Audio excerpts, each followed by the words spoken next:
Nah, informasi berikutnya juga terkait dengan aksi kriminalitas. Kita belum tahu sebenarnya, teman-teman polisi masih mendalaminya, dan juga bisa jadi karena tidak bisa mengontrol rasa dendam tadi. Ada seorang pria yang ditemukan mengalami luka bakar di sekujur tubuhnya, dan oleh warga kemudian dilarikan ke rumah sakit. Nah, dugaan sementara korban ini dibakar oleh istrinya sendiri. Samsudin harus menjalani perawatan intensif di Rumah Sakit Umum Pusat Fatmawati, Jakarta Selatan akibat luka bakar di sekujur tubuhnya. Peristiwa bermula saat warga sekitar rumah tinggal korban mendapati kobaran api yang terlihat dari lantai 2 rumah korban. Tak berselang lama, terdengar teriakan minta tolong dari pria berusia 46 tahun yang masih berada di lantai 2. Warga secara spontan bergotong royong memadamkan api dengan peralatan seadanya dan berusaha menolong korban yang sudah dalam keadaan luka bakar di sekujur tubuhnya. Setelah api berhasil dipadamkan, warga segera membawa korban ke rumah sakit dan menemukan sebotol air mineral bekas yang berisi sisa bahan bakar di dalam kamar. Diduga insiden ini dilakukan oleh istri korban yang hingga kini tidak diketahui keberadaannya. Oh, artinya luka bakar dari atas ke bawah? Luka bakar udah semuanya sebadan.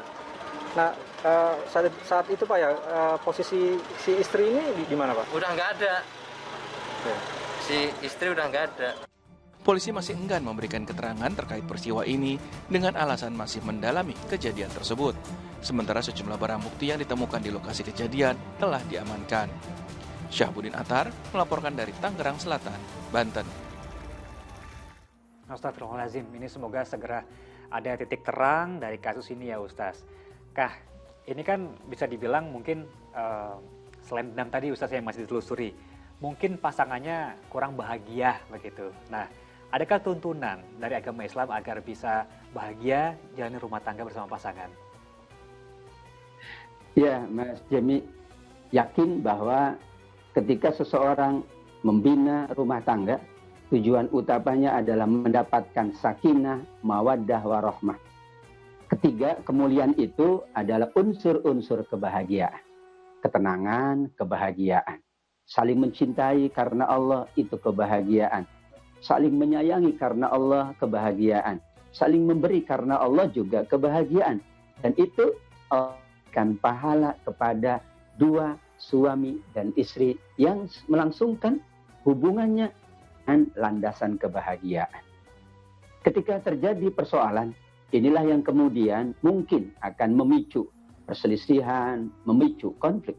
Namun, karena landasan awalnya kita membangun rumah tangga untuk kebahagiaan, maka selalu ada jalan damai, selalu ada jalan tengah. Allah mengingatkan di surat Al-Baqarah, "Fab'athu hakaman min ahlihi wa hakaman min ahliha." Ketika ada benih-benih ya yang mungkin ketidaksukaan dan sebagainya, maka masing-masing hendaklah kemudian berlapang dada, refleksi diri. Bahkan Rasul menganjurkan untuk menutup aib pasangan kita. Tidak ada yang sempurna. Tidak ada suami yang sempurna. Tapi keduanya saling menyempurnakan. Saking pentingnya saling menyempurnakan, karena itu landasan kebahagiaan. Tidak boleh istri menebar keburukan suami. Suami pun tidak boleh menebar keburukan istri. Di situ ada saling kepercayaan, kata para ulama. Benih dari saling kepercayaan insya Allah akan membawa kebahagiaan. Meskipun tentu ya persoalan-persoalan rumah tangga ada dalam kehidupannya. Namun karena sudah diawali dengan saling percaya dan ingin mengusung kebahagiaan bersama, maka insya Allah Allah akan kekalkan kebahagiaannya. Allah jauhkan dari sifat-sifat yang tercela, yang mengurangi atau bahkan menghilangkan kebahagiaan dalam kehidupan rumah tangga tersebut. Amin ya rabbal alamin. Amin.